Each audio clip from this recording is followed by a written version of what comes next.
नमस्कार मित्रांनो, ठिपक्यांची रांगोळी या मालिकेच्या आजच्या एपिसोडमध्ये नेत्रा निनादला सांगते यांना मी बोलावलं नाहीये। तेव्हा निनाद म्हणतो मग काय हे इथे तुला एंटरटेन करायला आलेत का? आता अमेय वैतागत म्हणतो आधी आमचे हात सोड मग सांगतो मनोरंजन काय असतं ते।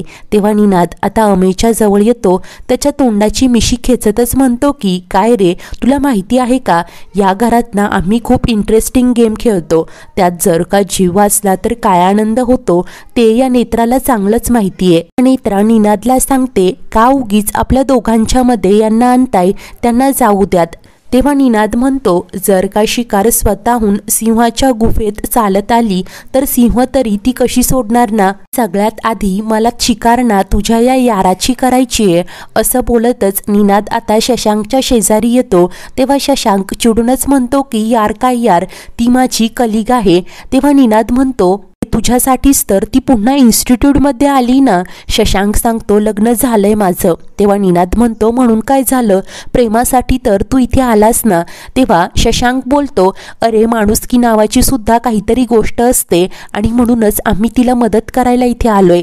तेव्हा निनाद म्हणतो माणुसकी आणि तेही हिच्यासाठी, हिची लायकी तरी आहे का? नेत्रा म्हणते हो निनाद नाहीये माझी लायकी, परंतु या सगळ्यांना जाऊ द्यात, तुम्हाला हवं ते करायला मी तयार आहे। नोकरी सोडू ना, ठीक आहे मी नोकरी सोडून तुमच्यासोबत युकेला येते, परंतु यांना जाऊ द्यात असं गयावया करत बोलते। निनाद मात्र नेत्रावर धावून जातो आणि गप्प राहायचं असं बोलत आता बाहेर जातो। तर इकडे घरी माई अप्पूला आवाज देत म्हणतात अगं किती वेळ अशी एकटीच खोलीत बसून राहशील, चल बाहेर ये काहीतरी खायला घे। तेव्हा सुवा म्हणते का तिला आवाज देताय, काही हवंय का? तर पन्ना सांगते अहो माई ती ना बाबी वंसांच्या खोलीत गेली असणार, आता हे सगळे परत येत नाही तोपर्यंत तिचं दुसरं कुठे लक्षच लागणार नाही। माई म्हणतात होय माझं सुद्धा कुठे लक्ष लागत नाहीये। तेव्हा सुवा म्हणते माई काळजी करू नका, दसऱ्याच्या दिवशी गेलेत ना त्या नेत्राची सुटका नक्की करतील। त्यानंतर पन्ना म्हणते परंतु ती नेत्रा तर इतकी हुशार, स्वतः इतकी कटकार असताना तरीही त्या माणसाच्या जाळ्यात कशी अडकली असेल? तेव्हा सुवा म्हणते कदाचित सुरुवातीला तो चांगला वागला असेल, नंतर दाखवले असतील रंग। आणि शशांक म्हणत होता त्याच्याकडे खूप पैसा आहे। एकदा नेत्राच त्याला म्हणाली की मोहाच्या क्षणाला बळी पडले आणि आयुष्यभर पश्चाताप होतोय। तेव्हा माई म्हणतात विनाशकाली विपरीत बुद्धी दुसरं काय। आता तितक्यात बाबी खाली येते आणि बोलते की अरे वा आज माझ्या तिन्ही वहिन्या छान गप्पा मारताय। तेव्हा माई सांगतात त्या नेत्राबद्दल बोलतोय, तेव्हापासून तिच्या नवऱ्याबद्दल कळालंय ना, तिची काळजीच वाटते बघा। तर सुवा विचारते अप्पू कुठे, झोपली का? तेव्हा बाबी आत्या सांगतात नाही ती तर माझ्याकडे आलीच नाही। तेव्हा माई धक्क्यानेच म्हणतात मग ही अप्पू गेली कुठे? तर दुसरीकडे निनाद छान तयार होतो आणि शंख वाजवत देवीची पूजा करत असतो। तो आवाज ऐकून प्राची म्हणते काय माणूस आहे ना, बाहेर देवीची पूजा करतोय आणि घरात स्वतःच्याच बायकोशी असं विक्षिप्तपणे वागतोय। त्या सर्वांना आता काय करावं काही सुचतच नसतं आणि तितक्यात इकडे बाहेर डोरबेल वाजते आणि अप्पू मसालेवाली सखू बनून आता निनादच्या घरात येते। ती सांगते की दादा माझ्याकडे ना लय मसाले आहेत, छान फ्रेश ताजे ताजे मसाले आहेत बोलत आता मसाल्यांबद्दलच सांगत असते। तेव्हा निनाद विचार करतो ही सुद्धा आत असलेल्यांपैकीच एक आहे, पण मग इतका वेळ ही होती कुठे? तो अप्पूला आत यायला सांगत असतो, परंतु अप्पू म्हणते की मी इथेच बरी आहे, तुम्ही मॅडमला बोलवा ना। तेव्हा निनाद रागानेच म्हणतो मुकाट्याने चल, मला माहिती आहे तू त्यांच्याच गँगमधली आहेस। आणि ते ऐकून अप्पूला धक्काच बसतो। ती पटकन तिच्या हातातील मिरची पावडर निनादच्या डोळ्यात फेकते आणि घाईनेच वर येते। वर आता अमेय शशांकचे पाय सोडण्याचा प्रयत्न करत असतो आणि तितक्यात अप्पू तिथे येते। तिला पाहताच शशांक अपूर्वा तू इथे काय करतेय, तुला सांगितलं होतं ना इकडे येऊ नकोस असं ओरडतो। तेव्हा अप्पू म्हणते अरे खडूस आधी थांब, सगळ्यांना सोडवू तर दे। अप्पू प्राचीला सोडते आणि त्यानंतर सर्वच जण आता मोकळे होतात। शशांकला अप्पूची खूप काळजी वाटत असते, उगीच न सांगता तिथे आल्यामुळे तो तिच्यावर चिडचिड करतो। तेव्हा अप्पू सांगते खडूस बाबा तुझा फोन लागत नव्हता, किती काळजी वाटत होती, घरी सुद्धा सगळे काळजीत होते।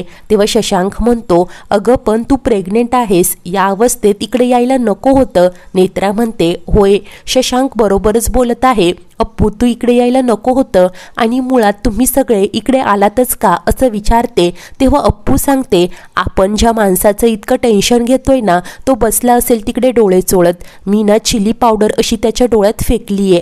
तेव्हा शशांक म्हणतो काय तू त्याच्या डोळ्यात मिरची पावडर फेकलीये, तुला कळतंय का तू हे करायला नको होतं, आता आणखी बिथरेल तो. तर इकडे निनाद आता डोळे चोळत आणि धडपडतच पाण्याचा जार डोळ्यांवर ओततो आणि त्यानंतर नॅपकिनने डोळे पुसून घेतो आणि रागानेच डोळ्यात मसाले फेकतेस का, मी तुला सोडणार नाही असं स्वतःशीच बोलत असतो. तर दुसरीकडे शशांक आता वैतागत बोलतो जेव्हा घरात हा प्लॅन शिजत होता ना तेव्हाच मी स्पष्टपणे नकार द्यायला हवा होता, हिचं ऐकायलाच नको होतं. तेव्हा अप्पू तामानेच म्हणते काय या प्लॅनमध्ये सहभागी व्हा असा मी फोर्स केला होता का. त्या दोघांचेच वाद सुरू होतात तेव्हा अमेय म्हणतो अरे भांडू नका, इथून कसं बाहेर पडायचंय ना ते बघूयात. तर आता नेत्रा म्हणते शशांक अप्पूचं तर मी समजू शकते, भावनेच्या भरात येऊन ती असं वागली असेल, परंतु तू तरी पुढचा विचार करायला हवा होतास ना. आणि तेव्हाच निनाद येऊन म्हणतो की होय नेत्रा, कधी नव्हे ते अगदी बरोबर बोललीस, त्याच्या हातात रिव्हॉल्वर असते आणि त्यामुळे सर्वच जण घाबरून मागे लपलेले असतात. त्यानंतर निनाद येऊन बसतो. नेत्रा त्याला सांगत असते प्लीज यांना जाऊ द्यात. निनाद मात्र म्हणतो की नाही, ते आपल्या घरी आलेत, त्यांचं आदरातिथ्य तर करायलाच हवं ना. आपण मुकाट्याने युकेला गेलो असतो ना, या सगळ्यांना का बोलावलंय असं म्हणतो. तेव्हा नेत्रा म्हणते हे बघा आपण युकेला जाऊयात, पण आपल्या वादात यांना काही झालं तर मला नाही आवडणार, प्लीज यांना जाऊ द्यात. तर शशांक मात्र निनाद आपण शांतपणे बोलूयात असं म्हणत त्याला समजावण्याचा प्रयत्न करत असतो. आणि काही वेळानेच निनाद मात्र म्हणतो की ठीक आहे तुम्ही सगळे जा इथून, नेत्रा तू सुद्धा जा, तुला माझ्यापासून सुटकाच हवी आहे ना, आणि आता माझा मूड चेंज व्हायच्या आत जा पटकन. तेव्हा अप्पू नेत्राचा हात पकडत तिला बाहेर घेते. ते सर्वच जण आता दरवाजाजवळ येतात आणि पाहतात तर डोअर आतून लॉक असतो. तेव्हाच निनाद येऊन हसू लागतो, म्हणतो की नेत्रा या जगात ना तुझ्या इतकी मूर्ख बाई मी पाहिलीच नाही आणि तुझी ही फौज सुद्धा तशीच महामूर्ख आहे. काय वाटलं इतक्या सहज मी तुम्हाला जाऊ देईल का. आता एकेकाला ना गोळीच घालतो आणि पहिला नंबर जी शेवट आली ना तिचा, असं बोलत अप्पूला खेचतच आता स्वतःच्या तावडीत घेतो आणि तिच्या डोक्यावर बंदूक रोखतो. नेत्रा गयावया करत म्हणते की प्लीज तिला जाऊ द्यात, तिच्या वतीने मी माफी मागते.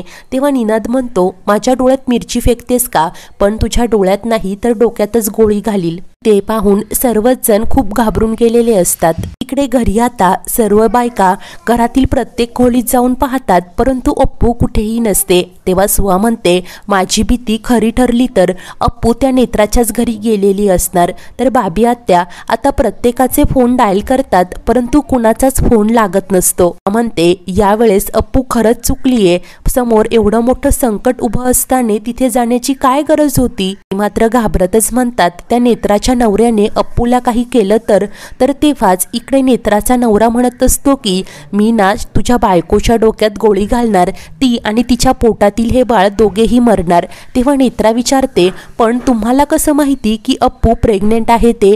तेव्हा निनाद सांगतो मला सगळंच माहितीये, तुझ्या याराची बायको तुझी बहीण आहे ना. मानसी चिडूनच म्हणते अप्पू प्रेग्नेंट आहे हे माहिती असून देखील तू तिच्याशी असं वागतोय, अरे तू सुद्धा एका बाईच्या पोटी जन्म घेतलाच असशील ना.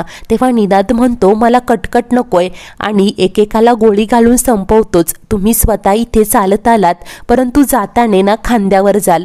आता निनाद खूपच भडकलेला असतो. तेव्हा शशांक त्याला बोलण्यात गुंतवतो. तो म्हणतो की मला माहिती आहे तू एक चांगला माणूस आहे, परंतु कधी कधी मानसिक अडचणी येतात रे, जर का तू त्यावर उपचार घेतला तर तू आणि नेत्रा सुखाचा संसार कराल.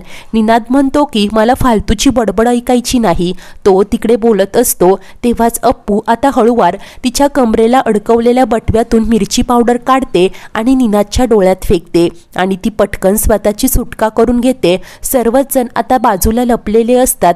त्यानंतर निनाद मात्र डोळे झाकून इकडे तिकडे बंदूक रोखत असतो. शशांक आणि इतर सर्वजण त्याच्या मागेच असतात आणि तितक्यात निनादचा पाय अप्पूच्या पायावर पडतो आणि ते सगळे मागेच आहेत हे त्याला कळतं.